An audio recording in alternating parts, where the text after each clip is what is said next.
भवतु सहनौ भुनक्तु सह वीर्यं करवावहै तेजस्विनावधीतमस्तु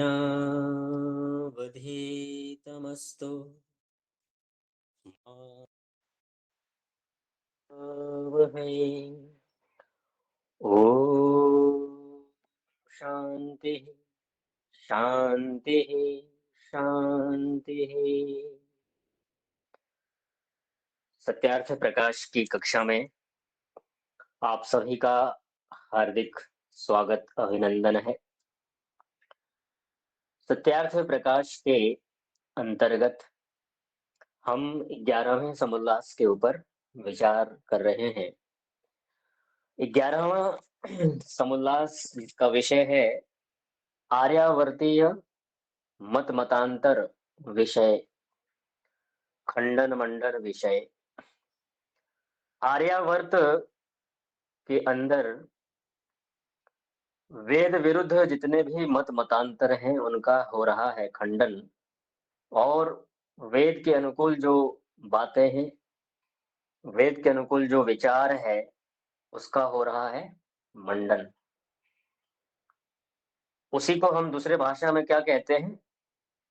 सत्य को ग्रहण कर लेना और असत्य को छोड़ देना। उसी को हम कहते हैं धर्म को धारण कर लेना और अधर्म को छोड़ देना। तो ये खंडन और मंडन वास्तव में यही होता है। खंडन हम किसका करते हैं? असत्य का, अधर्म का, अन्याय का, अत्याचार का। और मंडन यानी विधान हम किसका करते हैं? यानी शास्त्र किसका विधान करता है? सत्य, न्याय, धर्म का। ठीक है, तो मूल में खंडन मंडन के यही होते हैं विषय, सत्य, असत्य, ठीक है, धर्म, अधर्म, न्याय, अन्याय, यही विषय होते हैं मूल रूप से। तो जब भी कभी खंडन मंडन की बात की जाती है तो उसके पीछे का मूल उद्देश्य क्या समझना चाहिए हमें? यही सत्य असत्य, धर्म अधर्म, न्याय अन्याय। तो यहाँ पर कल जो हम विचार कर रहे थे, पूर्व पक्षी, ठीक है, जो बातें ब्रह्म के विषय में, आत्मा के विषय में जो बातें उसने रखी थी, उसका खंडन स्वामी दयानंद जी ने अपने तर्क और प्रमाण के आधार पर किया। अब जो है उसी बात को सिद्धांत पक्ष के अनुसार, सिद्धांत पक्ष की ओर से और भी कुछ बातें वेदांत दर्शन के आधार पर सिद्धांति के रूप में स्वामी जी रख रहे हैं। वेदांत दर्शन के 1-1-16 सूत्र में, 1-1-16 में एक सूत्र आता है, नेतरो अनुपपत्ते। ठीक है, नेतरो अनुपपत्ते है। अगला आता है भेद व्यपदेशाच। देखिए पीछे की भूमिका क्या है इसको समझिए पहले। पीछे हमारी भूमिका क्या चल रही थी? आपको पता है ना कि पीछे अगर भूमिका हमें पता ना हो, पीछे कक्षा में कौन सी बातें हुई, अगर इसकी जानकारी ना हो तो आगे का विषय हमें ठीक से कई बार पकड़ में नहीं आता है। मैं ये नहीं कह रहा हूँ कि बिल्कुल नहीं आएगा पकड़ में, पर अगर पीछे की बातें अगर हमें पता है, ठीक है, हम जानते हैं, तो आगे की बात हमारे लिए समझना सरल हो जाता है। तो पीछे क्या चल रहा था? पीछे यही चल रहा था कि जो पूर्व पक्षी है वो ब्रह्म के ही अस्तित्व को मानना चाह रहा है केवल, यानी जीवात्मा और परमात्मा दोनों एक ही हैं, ब्रह्म ही जीव है, जीव है ब्रह्म है। तो इसका ही खंडन किया गया सिद्धांति की तरफ से कि ब्रह्म की सत्ता अलग है और आत्मा की सत्ता अलग है, दोनों अलग अलग है। अब उसी को पुष्ट करने के लिए, है ना, कि वास्तव में दोनों की सत्ताएं अलग हैं, प्रकृति अलग है, तीन अलग अलग सत्ताएं हैं, ईश्वर, जीव और प्रकृति। प्रकृति का मतलब सत्व रज तम। इस संसार को बनाने का जो बेस मटेरियल है ना, उसको प्रकृति कहा जाता है दर्शनों की भाषा में। तो जब भी हम प्रकृति कहें, देखिए लोक व्यवहार में, ठीक है, प्रकृति का अर्थ स्वभाव भी लिया जाता है, ठीक है? तो ये स्वभाव वाली प्रकृति की बात नहीं चल रही है। और प्रकृति का मतलब एक ये मौसम जो होता है ना, मौसम का जो ऋतुओं का बदलना और ये जो एनवायरनमेंट होता है, ठीक है, जलवायु जो होता है, उसको भी कई बार हम व्यवहार में प्रकृति कह देते हैं। वो भी ये नहीं है। यहाँ पर जो प्रकृति का प्रसंग है, वो ये वाला नहीं है। और एक कई बार जब किसी आयुर्वेदिक चिकित्सक के पास आप जाते हैं अपनी चिकित्सा कराने के लिए, ठीक है? तो वो आयुर्वेदिक चिकित्सक क्या कहता है आपसे कि आपके शरीर की प्रकृति कैसी है? तो किसी की प्रकृति कफ प्रधान होती है, किसी की वात प्रधान होती है, ठीक है? और किसी की पित्त प्रधान होती है। तो ये मूल रूप में वात, पित्त और कफ, ये तीनों की जो विषमता होती है, उसी से रोग होते हैं। तो यहाँ पर भी जो प्रकृति शब्द से जो संबोधित किया जा रहा है, वो भी यहाँ पर ये प्रसंग में नहीं है। यहाँ पर बिल्कुल अलग प्रकृति का मतलब होता है यहाँ पर मूल उपादान कारण। तो सिद्धांत पक्ष में तीनों की अपनी अलग-अलग सत्ताएँ हैं, लेकिन पूर्व पक्षी क्या सिरे से नकार रहा है कि नहीं, केवल ब्रह्म है। अब उसी तीनों को सिद्ध करेंगे या दोनों को सिद्ध करेंगे। नेत्रो अनुपपत्तेः भेद विपदेशाच्च। उसका अर्थ करेंगे, देखिए पहले प्रथम सूत्र का अर्थ बता रहे हैं। नेत्रो अनुपपत्तेः का क्या अर्थ है? व्यास मुनि कृत वेदांत दर्शन का यह सूत्र है, उसका अर्थ बता रहे हैं। ब्रह्म से इतर, इतर का मतलब होता है भिन्न, अलग, ठीक है? नोट कर लीजिएगा, इतर शब्द पढ़ करके आपको भ्रांति ना हो जाएगी। इतर मतलब क्या होता है? इतर का मतलब होता है अलग, भिन्न।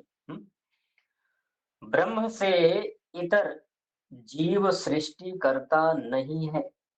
हम्म, किसी के द्वारा एक ये भी प्रश्न उठाया गया था, ठीक है, कि ब्रह्म संसार को बनाने वाला कोई नहीं है, नहीं कोई और हो सकता है, कोई ब्रह्म नहीं होता है ऐसा। ठीक है, उसका समाधान दे रहे हैं कि ब्रह्म से भिन्न जीवात्मा जो है, वो सृष्टि करता नहीं हो सकता है, सृष्टि को बनाने वाला हो ही नहीं सकता वो। अच्छा, मान लीजिए अगर आपने किसी से कहा कि ईश्वर के अलावा जीव में सृष्टि कर्तृत्व नहीं है, यानी सृष्टि नहीं बना सकता, तो अगले सामने वाले का एक प्रश्न उठेगा, क्यों नहीं बना सकता? उसका उत्तर क्या देंगे? उसका उत्तर दे रहे हैं, आगे देखिए। क्योंकि इस अल्पज्य सामर्थ्य वाले जीव में सृष्टि कर्तृत्व नहीं घट सकता है। क्या समझ में आया आपको? कि सृष्टिकर्ता जीवात्मा यानी हम सब इसलिए नहीं है क्योंकि हम हमारा सामर्थ्य कैसा है? अल्प, अल्प सामर्थ्य वाले हम हैं और अल्पज्य भी है, थोड़ा जानते हैं। किसी चीज को बनाने के लिए ज्ञान होना जरूरी है ना, और उस वस्तु तक हमारी पहुंच भी होनी चाहिए कि हम एक-एक परमाणुओं को पकड़-पकड़ के उनका इस तरह से बनाएँ, पृथ्वी बनाएँ, सूरज बनाएँ। तो क्या उतनी पहुंच हमारी है? क्या उतने हम पहुंच प्राप्त कर सकते हैं? इसलिए हम अल्पज्य हैं, है ना? अल्पज्य हैं, अल्प सामर्थ्य वाले हैं, इसलिए हम संसार बना ही नहीं सकते। संसार को छोड़िए, एक चींटी की टाँग टूट जाए तो क्या जोड़ सकते हैं क्या? वो भी नहीं जोड़ सकते। सामान्य व्यक्ति किसी की आँख फूट जाती है, आँख नहीं ला पाते हैं। कुछ भी हो जाता है, हाथ-पाँव कट जाते हैं, वो सी मुझे तो नहीं आती फिर। भगवान के द्वारा जो बनाई हुई चीज़ें हैं, वो हम दोबारा मतलब हम नहीं बना सकते उसको। इसलिए क्योंकि हम अल्पज्य हैं। इससे क्या हुआ सिद्ध? इससे सिद्ध क्या हुआ कि इससे सिद्ध होता है कि जीव ब्रह्म है ही नहीं।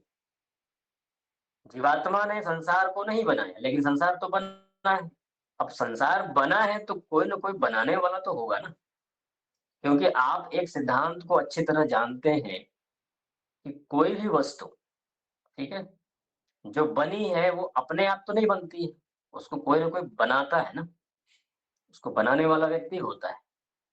आपके घर में ऐसी बहुत सी वस्तुएँ हैं, क्या आप कोई ऐसी वस्तु दिखा सकते हैं जो बिना बनाए बन गई हो? ऐसी कोई वस्तु नहीं, जो व्यवस्थित रूप से दिखाई देती है। बिना बनाए कोई चीज नहीं बनती है, बनाने वाला होना चाहिए। ठीक है, ये बात तो उसका खंडित हो गया। और आगे तैत्तिरीय उपनिषद की एक बात कह रहे हैं कि रसम ही एव अयम लब्ध्वा आनंदी भवति। यह उपनिषद का वचन है। रसम ही एव अयम लब्ध्वा आनंदी भवति। अगर मान लें कि केवल ब्रह्म ही है, ठीक है, केवल ब्रह्म ही है, ऐसा हम मान लें, तो ये सब शास्त्रों में किसके किसकी प्राप्ति के लिए बातें कही जा रही हैं? किसको आनंद चाहिए? जब ब्रह्म ही है, वो खुद ही आनंद से परिपूर्ण है, तो उसको क्यों आनंद चाहिए? कौन मांगने वाला व्यक्ति है?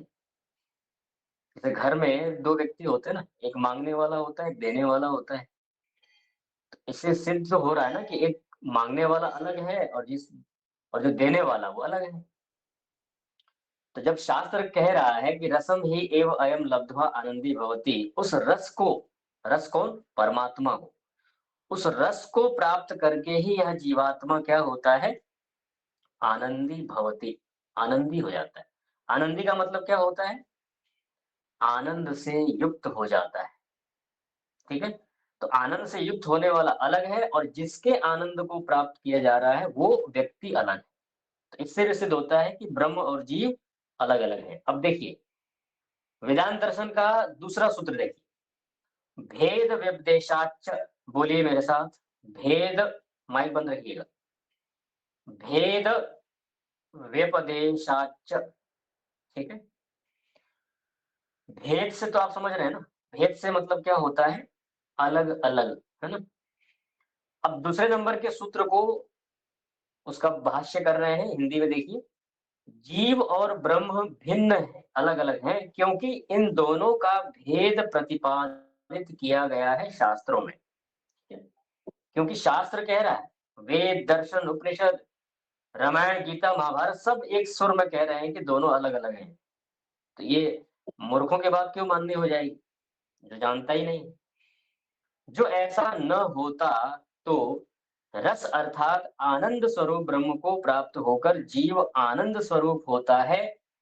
प्राप्ति विषय ब्रह्म और प्राप्त होने वाले जीव का यह निरूपण घट नहीं सकता। ठीक, क्या समझा आपने? कि अगर दोनों एक होते, हम्म अगर दोनों एक होते तो आनंद स्वरूप ब्रह्म को प्राप्त करने की बात शास्त्र में नहीं कही जानी चाहिए। कौन किसको प्राप्त करेगा? जब एक ही ब्रह्म है तो ब्रह्म थोड़ी अपने आप को प्राप्त करेगा। ब्रह्म को प्राप्त करने वाला कोई दूसरा व्यक्ति होगा। तो दूसरा होगा तभी तो लिखा है शास्त्र में। तो प्राप्ति विषय ब्रह्म, प्राप्ति का विषय क्या है? ब्रह्म है। और प्राप्त करने वाला कौन है? जीवात्मा है। इसलिए दोनों अलग-अलग हैं। अब मुंडक उपनिषद का एक प्रमाण देकर के तीसरी सूत्र को व्याख्यान करेंगे। विशेषण भेद व्यपदेशाभ्याम च नेतरो। बोलिए मेरे साथ, दोहराइए सभी लोग। विशेषण भेद व्यपदेशाभ्याम च नेतरो। नेतरों को तोड़ेंगे तो क्या हो जाएगा? न इतरो। ठीक है? न मतलब नहीं। विशेषण भेद व्यपदेशाभ्याम च नेतरो। इस तीसरे नंबर के वेदांत दर्शन के सूत्र का अर्थ बता रहे हैं, देखिए। दिव्यो ही अमूर्तः पुरुषः स बाह्याभ्यंतरो ही अजः। ठीक है?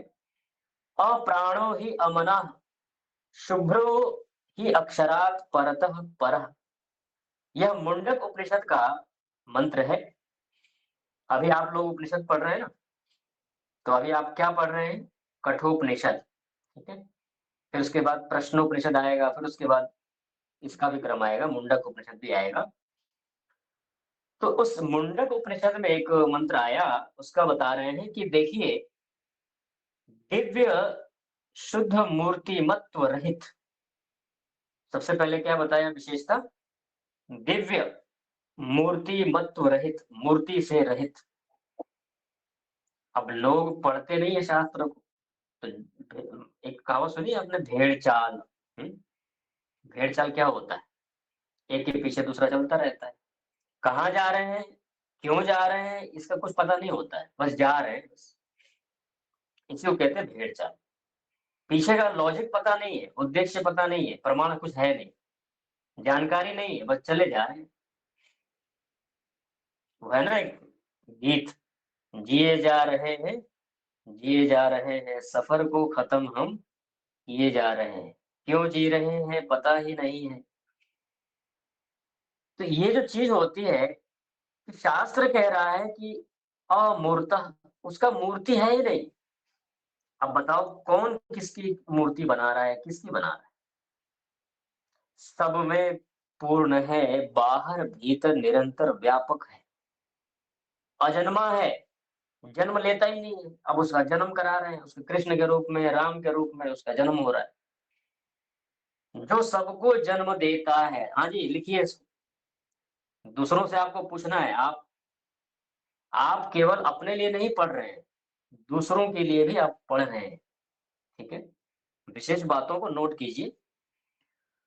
कल को कोई आप सवाल करेगा तो मौन धारण नहीं करना, उसको उत्तर आना चाहिए। ठीक है, उसका उत्तर तो हमें समझ में आना चाहिए ना। जो स्वयं सबको उत्पन्न करता है, लोगों ने क्या कर दिया, उसी का जन्म करा दिया। जो सारे संसार को बना रहा है, हम सबको उत्पन्न कर रहा है, ईश्वर परमात्मा, उसको ही जन्म के रूप में प्रस्तुत कर दिए, वो जन्म ले रहा है। स्वयं दूसरों को जन्म देने वाला क्यों जन्म लेगा? अजन्मा और शरीर धारण आदि से रहित है, कभी भी, कहीं भी, किसी भी काल में ईश्वर शरीर धारण नहीं करता है। क्यों करेगा वो? जब बिना शरीर धारण किए उसका काम चल रहा है, सारे कार्य अपने कर लेता है, तो शरीर धारण करने की जरूरत क्या है? अब कुछ लोग हेतु देते हैं कि जी कंस और रावण को मारने के लिए। ठीक है, तो कंस और रावण को मारने के लिए अगर जन्म लेता है तो क्या उत्तर देंगे आप? कंस और रावण के शरीर में परमात्मा व्यापक है या नहीं? क्योंकि ईश्वर सर्वव्यापक है, और सर्वव्यापक होने के कारण वो कंस और रावण के शरीर में है ना। तो अब कंस और रावण को मारने के लिए कितना समय लगेगा उसको? 1 सेकंड में सारा काम हो जाएगा। उसके वहीं के वहीं कोई नस ब्लॉक कर देगा अंदर अंदर, हार्ट अटैक ला देगा, कुछ भी कर सकता है। वहीं के वहीं रावण और कंस खड़े खड़े गिर जाएंगे भूमि पर। तो अब इसके लिए इतना लंबा चौड़ा प्रोसेस करने की क्या जरूरत है? कि वो शरीर में आएगा, माँ के गर्भ में आएगा, फिर बड़ा होगा, फिर रावण को, कंस को मारेगा। तो भगवान जो इतने बड़े बड़े सूर्य को, इतने बड़ी पृथ्वी को, इतने बड़े बड़े ब्रह्मांडों को बना रहा है, उसको एक मामूली से व्यक्ति को मारने के लिए आने की जरूरत क्यों पड़ रही है? ये बिल्कुल सरल सा एक तर्क है, आप किसी सामने रख सकते हैं। बताओ इसका उत्तर दो। एक तरफ आप कह रहे हो कि संसार को भगवान बनाता है, जिसने सूरज चांद बनाया, जिसने तारों को चमकाया, जिसने सारा जगत बनाया। बोल तो रहे हैं लेकिन समझ में नहीं आ रहा। श्वास प्रश्वास शरीर और मन के संबंध से रहित है। श्वास प्रश्वास भी उसका नहीं होता जैसे हमारे और आपके होते हैं। क्यों नहीं होता है? क्योंकि वो शरीरधारी है ही नहीं। श्वास और प्रश्वास की जरूरत किसको पड़ती है? शरीरधारी व्यक्ति को, शरीर को चलाने के लिए। हार्ट की, किडनी की, लिवर की, और पता नहीं क्या क्या साधन जो शरीर में होते हैं, उन सबकी जरूरत क्यों है? क्योंकि हमने शरीर धारण किया। प्रकाश स्वरूप इत्यादि परमात्मा की क्या है? विशेषण है। और इसी बात को तीसरे नंबर के सूत्र में क्या बोला? विशेषण भेद विद्वेशाभ्याम च न इतरौ। विशेषण के भेद होने से भी दोनों एक नहीं है। इसको अच्छे समझ लीजिए, दार्शनिक बात चल रही है, आप ये समझिए कि दर्शन पढ़ रहे हो आप। ठीक है, सत्यार्थ प्रकाश अपने आप में ही दार्शनिक विषय। और अक्षर नाश रहित प्रकृति से, अक्षर सुना होगा आपने। ठीक है, अक्षर को अक्षर क्यों कहा जाता है? क्षर का मतलब होता है नाश हो जाना, क्षर हो जाना यानी कि नष्ट हो जाना। और अ लगा दिया तो जिसका नाश नहीं होता उसको अक्षर कहते हैं। तो अक्षर ब्रह्म को भी कहा जाता है और अक्षर प्रकृति को भी कहा जाता है। प्रकृति अपने मूल द्रव्य में कभी भी नाश को प्राप्त नहीं होती है।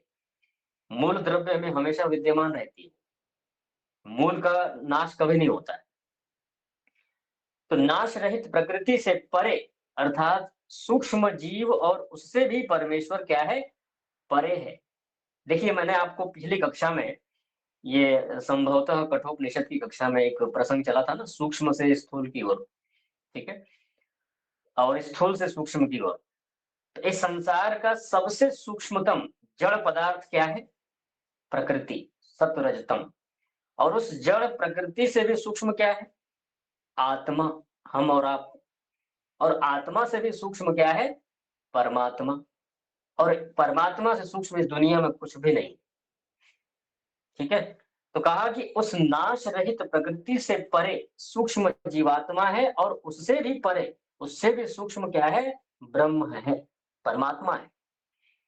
प्रकृति और जीवों से ब्रह्म के भेद प्रतिपादन रूप हेतुओं से सिद्ध होता है कि प्रकृति और जीवों से ब्रह्म भिन्न है।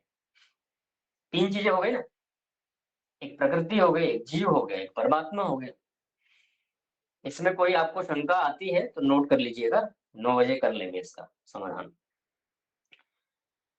ये हो गया तीसरे नंबर सूत्र का अर्थ। अब चौथा नंबर का सूत्र देखिए, बोलिएगा मेरे साथ। अस्मिन्नस्य च तद योगम शास्ति। ठीक है, क्या बोला? दोहराइए। अस्मिन्नस्य तोड़ेंगे तो क्या हो जाएगा? अस्मिन्नस्य च तद योगम शास्ति। उच्चारण शुद्ध होना चाहिए, ऐसा नहीं कुछ भी ऐसे अशुद्ध बोलते रहे, इसलिए मैं आपको बुलवाता हूं। चौथे नंबर के सूत्र का अर्थ बता रहे हैं कि अस्मिन अस्य च तद योगम।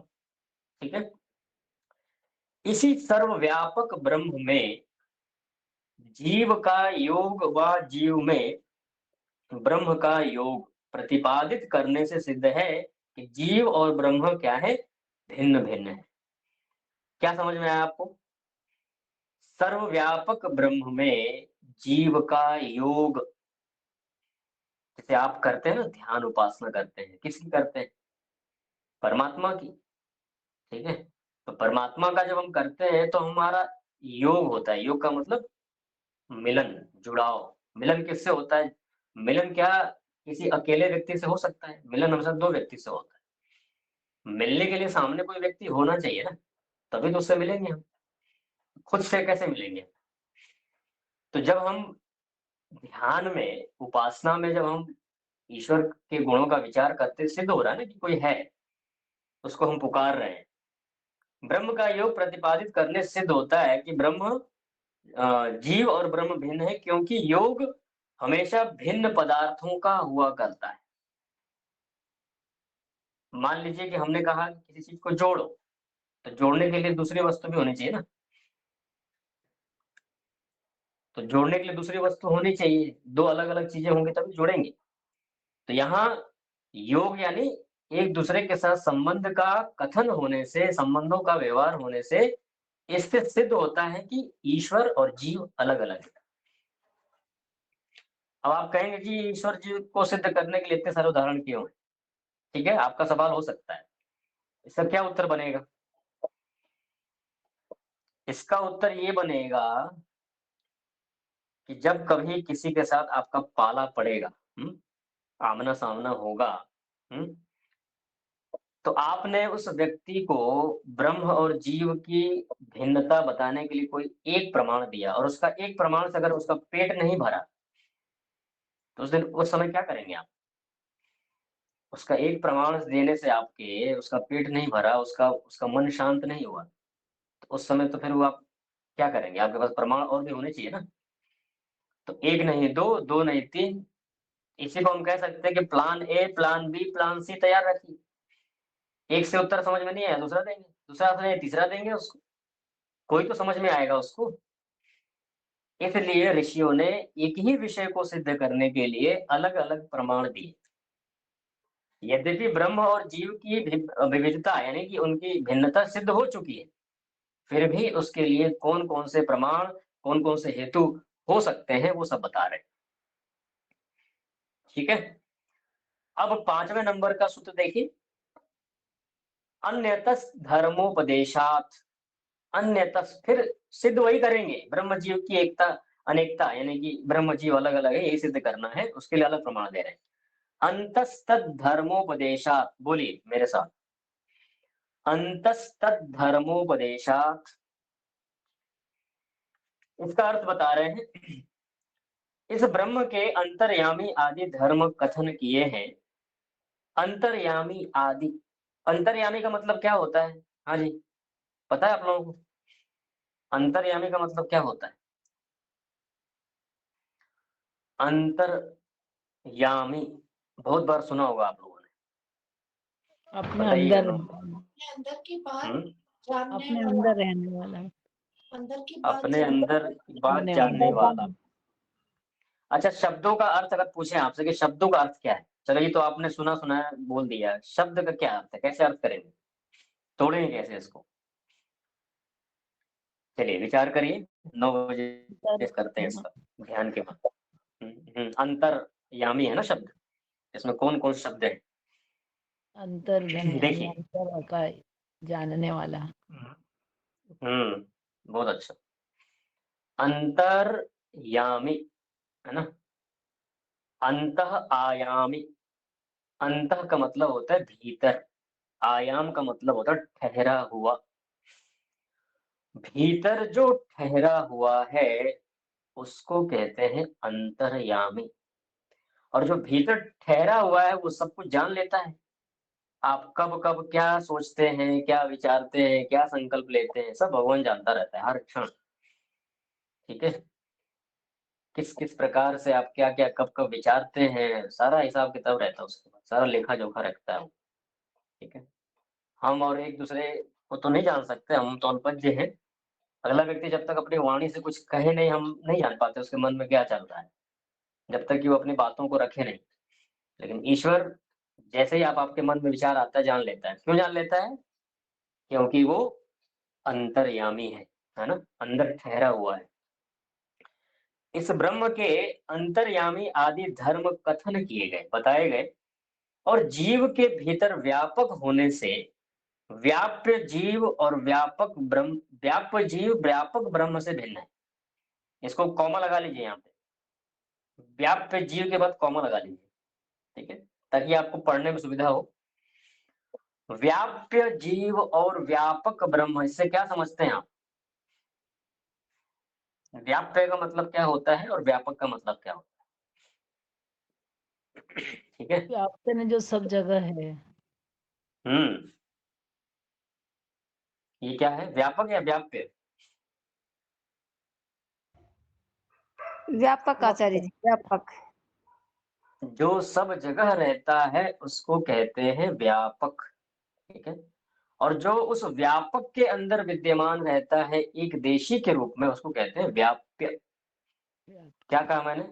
फिर से दोहरा रहा हूं, जो सब जगह सब पदार्थों में समान रूप से व्याप्त है उसको व्यापक कहते हैं ना, व्यापक है।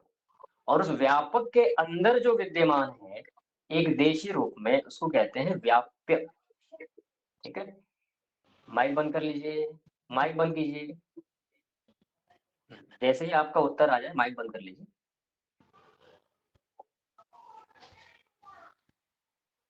बंद कर लीजिए माइक, किसका चालू है? मेरा चालू कर। हाँ, तुरंत वो माइक के ऊपर क्लिक कर दीजिए, बंद हो जाएगा।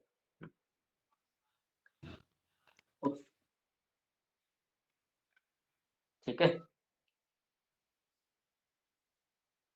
व्याप्य व्यापक संबंध हमारा ईश्वर के साथ रहता है। ठीक है, एक उदाहरण इसका लोक व्यवहार में दिया जाता है कि अग्नि और लोहे का उदाहरण दिया जाता है। अग्नि क्या है? व्यापक। और लोहा क्या है? व्याप्य। ठीक है, तो अग्नि और लोहे का जो संबंध है व्याप्य व्यापक, ठीक ऐसा ही संबंध हमारा परमात्मा के साथ होता है।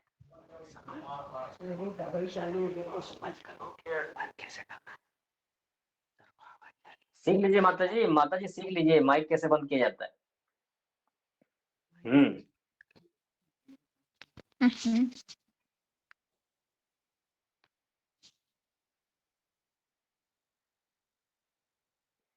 ठीक है, इस तरह के संबंध होते हैं। उसके लिए कहा यहाँ पे कि जीव व्याप्य है और ब्रह्म व्यापक है, दोनों भिन्न है, क्योंकि व्याप्य व्यापक संबंध भी भेद में संघटित होता है। अब आप मुझे ये बताइए कि आपने देखा कि लोहा और अग्नि, ठीक है, व्याप्य व्यापक संबंधों को लेकर के विद्यमान है, तो क्या दोनों एक? लोहा और अग्नि एक है, अलग अलग? अलग अलग है ना, अग्नि अलग है और लोहा अलग है। तो ये है व्याप्य व्यापक संबंध। ऐसे ही जो जीव और ब्रह्म का जो व्याप्य व्यापक संबंध है, ये संबंध ही दोनों के बीच में भेद पैदा कर रहा है। यानी एक को कह रहा है कि भाई ये अलग है, व्यापक है, और एक को कह रहा है कि ये व्याप्य है, ये अलग है। ठीक है, तो ये एक प्रमाण हो गया। छठे नंबर का सूत्र देखिए, भेद विपदेशाचा अन्य। छठे नंबर का सूत्र क्या? जैसे परमात्मा जीव से भिन्न स्वरूप है, वैसे इंद्रियों, अंतःकरण, वायु, पृथ्वी आदि भूतों, दिशा, सूर्य आदि से तथा दिव्य गुणों के योग से देवता वाच्य विद्वानों से भी परमात्मा भिन्न है। लगभग सभी पदार्थों से, चाहे वो जड़ हो चाहे चेतन हो, सबसे वो क्या है, ब्रह्म क्या है, अलग है। वो बता रहे हैं कि चाहे वो पृथ्वी आदि भूत हो, दिशा हो, सूर्य आदि पदार्थ हो, है ना, और दिव्य गुणों के योग से जो देवता शब्द कहे जाते हैं, उन देवताओं और विद्वानों से भी जो भिन्न है, वो ब्रह्म अलग है। ठीक है। सातवें नंबर में कहा, गुहाम प्रविष्टौ आत्मानो प्रविष्टावात्मानो ही तद दर्शनात्। सातवें नंबर में कहा कि सुकृतस्य लोके गुहाम प्रविष्टौ। कठोपनिषद में आया है ये, आप लोगों ने पढ़ा है इसको। इत्यादि उपनिषदों के वचनों से स्पष्ट होता है कि जीव और परमात्मा भिन्न है। वैसा ही उपनिषदों में बहुत ठिकाने, ठिकाने का मतलब बहुत अनेक स्थलों में दिखलाया गया है। क्या दिखलाया गया है? कि जीव और परमात्मा भिन्न भिन्न है। तो आप कठोपनिषद का भी एक प्रमाण दे सकते हैं, मुंडक उपनिषद का दे सकते हैं। आप पढ़ लीजिएगा इसको एक दो बार और अच्छे से। आठवें नंबर में कहा, अनुपत्तिस्तु न शारीरः, कि शरीरे भवः शारीरः, शरीर में रहने से जीवात्मा को क्या कहते हैं, शारीर। एक नया आप लिख लीजिए शब्द को। एक तो शरीर तो आप जानते ही हैं, जो ये हमारा दिख रहा है शरीर, इसको शरीर कहा जाता है, जो पंचभूतों से बना हुआ है। इस शरीर से अलग जो जीवात्मा है ना, उसको कहा जाता है शारीर। शरीर नहीं, शारीर। जीवात्मा को क्या कहा जाता है, शारीर, है ना। तो शरीरे भव, शरीर में रहने वाला होने से जीवात्मा को शारीर कहा जाता है। ठीक है। शरीरधारी जीव ब्रह्म नहीं है, क्योंकि ब्रह्म के गुण कर्म स्वभाव जीव में घटते ही नहीं। अच्छा ये बताइए कि ब्रह्म के गुण क्या है? एक तो ब्रह्म सृष्टि करता है, जीवात्मा सृष्टि करता नहीं। ब्रह्म सर्वज्ञ है, जीवात्मा अल्पज्ञ है। ब्रह्म सर्वव्यापक है, जीवात्मा एकदेशी है। ब्रह्म आनंद से परिपूर्ण हमेशा रहता है, जीवात्मा सुखी दुखी होता रहता है। ईश्वर के अंदर दुख का लेश मात्र भी नहीं है, लेकिन जीवात्मा के अंदर हर पल दुखी होता रहता है। पता नहीं कब कौन से विचार उसके मन में चलने लग जाए, उससे वो पीड़ित होता रहता है, परेशान होता रहता है, बेचैन होता रहता है, जब तक कि वो विचार हटते नहीं। ठीक है। तो ये सब क्या है, किसी से द्वेष हो गया, किसी से ईर्ष्या हो गया, उस समय विचार आ गया, दुखी होते रहेंगे हमेशा। लेकिन ब्रह्म जो परमात्मा है और जो मुक्त आत्माएं हैं, ये कभी भी दुखी नहीं होते हैं। मुक्त आत्मा जब तक मुक्ति में रहती है तब तक। तो ये हो गया शरीरधारी जीव ब्रह्म नहीं है और ब्रह्म जीव नहीं है, दोनों एक दूसरे से भिन्न है। आगे कहते हैं 9वें नंबर को देखिए, अंतर्यामी अंतर्यामी अधिदैवादिषु तद्धर्म व्यपदेशात्। 9 नंबर में कहा कि अधिदेव सब दिव्य मन इंद्रिय आदि पदार्थों अधिभूत पृथ्वी आदि भूतों, ये सूत्र के एक एक पद को खोलकर लिख रहे हैं, उसको देखिए। अधिदेव शब्द आया है, अधिदेव का मतलब होता है दिव्य मन और इंद्रिय आदि पदार्थ। अधिभूत का मतलब होता है पृथ्वी आदि भूत, और अध्यात्म का मतलब होता है सब जीवों में परमात्मा अंतर्यामी रूप से स्थित है, क्योंकि उसी परमात्मा के व्यापकत्व आदि धर्म सर्वत्र उपनिषदों में व्याख्यात किए गए हैं। उस परमात्मा के धर्म, अभी आप उपनिषद पढ़ रहे हैं, सारा उपनिषद किस पे टिका हुआ है? उसी ब्रह्म की आत्मा की व्याख्यान पर टिका हुआ है ना। हर जगह उसी को समझाने के लिए तो अलंकारिक वर्णन किए जाते हैं। ये हो गया कि सभी भूतों में व्याप्त होने से अपने व्यापकत्व आदि धर्मों के कारण ब्रह्म परमात्मा अलग है। और अंतिम 10वें नंबर के सूत्र में बोला, शारीरश्चो उभय अपि ही भेदे नैनम अधीयते। शरीरधारी जीव ब्रह्म नहीं है, क्योंकि ब्रह्म से जीव का भेद स्वरूप से ही सिद्ध हो रहा है, स्वरूपतः ही सिद्ध हो रहा है। जैसे अभी मैंने आपको उदाहरण दिया कि अभी मैं आपसे पूछूं या खुद से हम सवाल करें कि अभी हम पूर्ण रूप से सुखी हैं या दुखी हैं, या पूर्ण रूप से सुख है या दुख है, या थोड़ा सुख है या थोड़ा दुख है ना। यही कुछ ना कुछ उत्तर देंगे, या भाई हाँ अभी थोड़ा सुख है ज्यादा, दुख कम है, लेकिन दुख है। लेकिन हम ये तो नहीं कह सकते ना कि दुख बिल्कुल नहीं है।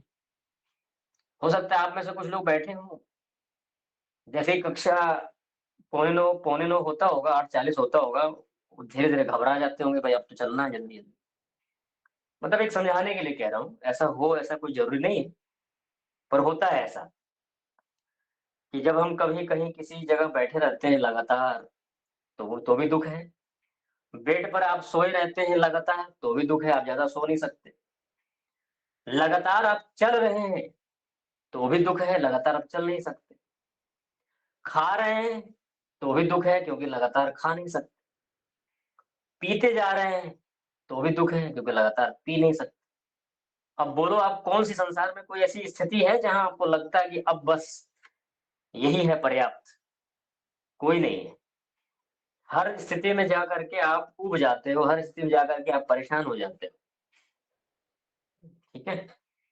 संसार की कोई ऐसी अवस्था नहीं है जहां पर आपको लगे कि अब हमारा काम हो गया, अब हमें कुछ नहीं चाहिए, बस प्राप्तम प्रापणीयम, अब कुछ नहीं चाहिए।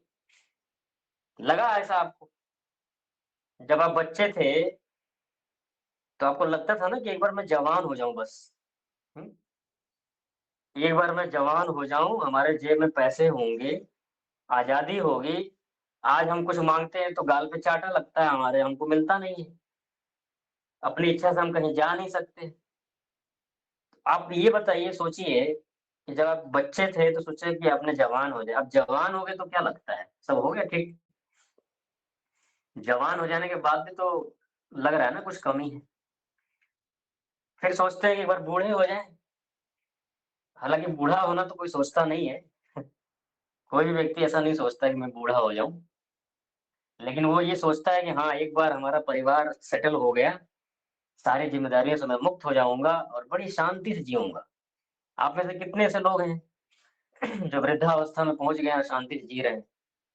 हो सकता है आप में से बहुत सारे लोग हो भी सकते हैं, पर वो एक आत्मनिरीक्षण का विषय है। देखिए कि धीरे धीरे बचपन से जवानी, जवानी से बुढ़ापे तक अब आ गए, क्या जो चाहते थे वो मिल गया? विचार करिएगा। ठीक है, इतना ही रखते हैं, आगे और विचार करेंगे। ओ